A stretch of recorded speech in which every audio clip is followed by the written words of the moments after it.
This video will incorporate earlier ones as we present the story of the Climate Stick and how the Climate Stick is helping Climate Stick clubs in high schools and colleges help students become members of the mass movement to end the burning of carbon. Bush Cheney in 2007 planned to put 150 new coal plants in this country. One of them was to go to the mouth of the Saginaw River, making it the third coal plant at the mouth of the Saginaw River.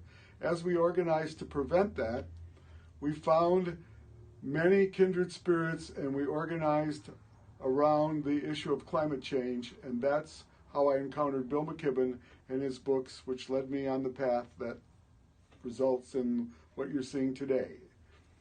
Basically, we have succeeded. You are seeing the demolition of the coal plant that was commissioned the year I was born. The new coal plant planned was never built, and the existing one will be gone in 3 years. We have been successful.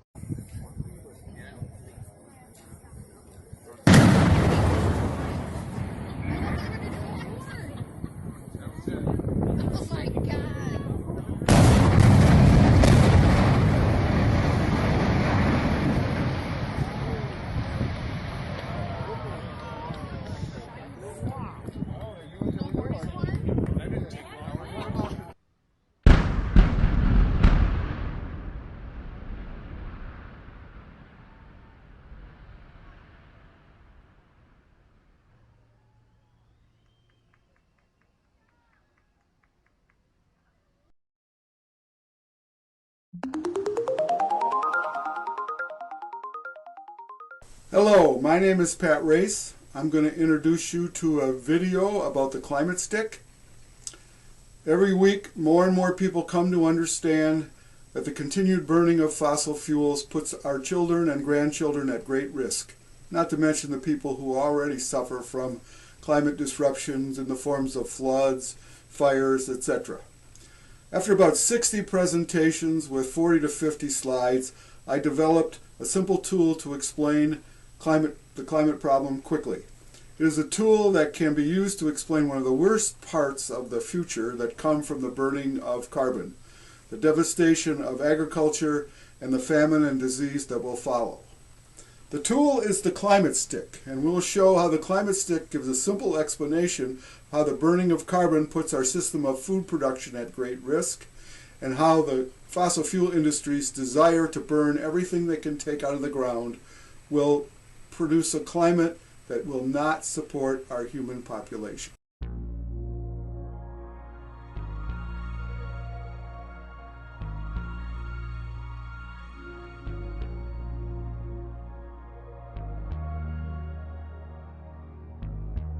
The Climate Stick can be big like this to use in auditoriums, or small like this to fit in your purse,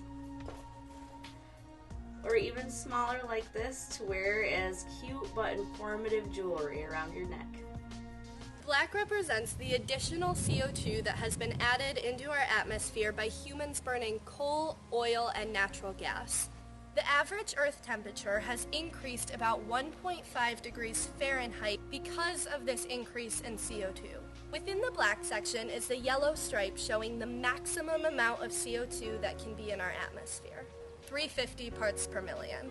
We passed this line in 1988. We are currently here, 2014. So we're in this region of the climate stick where atmospheric levels of CO2 are increasing. This is going to have a dramatic effect on agriculture in 3 different ways. And you take all these factors and add them together, it's going to mean food shortage, distribution problems, wars, famine. Eventually, there's going to be not enough food to feed all the people on the earth, and that's going to create some very big problems. What is the cone of silence? Well, basically, most people have a hard time with that first speech they have to give when they're in high school. And most people are uncomfortable speaking in front of groups or speaking about things that are unpleasant. And there's a lot of things that are unpleasant about climate change. The science has been polluted by the fossil fuel industry, so you never know what's true and what's not if you listen to Fox News. It's a complicated subject. It involves almost every aspect of human activity because, to use the climate stick for a moment, 12,000 years ago there were 4 million people on the planet. In 1804 there were 1 billion. Even though we grew that many people in that period of time, the amount of CO2 in the atmosphere did not change. It averaged 275 parts per million. But between 1804 and now, we went from 1 billion people to 7.7 billion people, and we put this additional carbon dioxide in the atmosphere. The yellow line represents 350 parts per million, which is the most that could be in the atmosphere to have the climate that I grew up in. But if you're under 30 years old, you've never seen that climate, and you will never see it again. When Bill McKibben wrote his first book in 1989 called The End of Nature, that presented to the general public the problem with climate change, he said, I know it's going to get warmer because of the CO2, but I don't exactly know what it's going to look like. All of you know what it's going to look like now. You know about glaciers being almost gone. You know about sea level rise. You know about droughts and rains and crazy weather. All of that has come from the addition of CO2 from human activity. So while CO2 was great for us, that's how we went from 1 billion people to 7.7. There's an undercurrent that people knew about for a long time that eventually would catch up to us.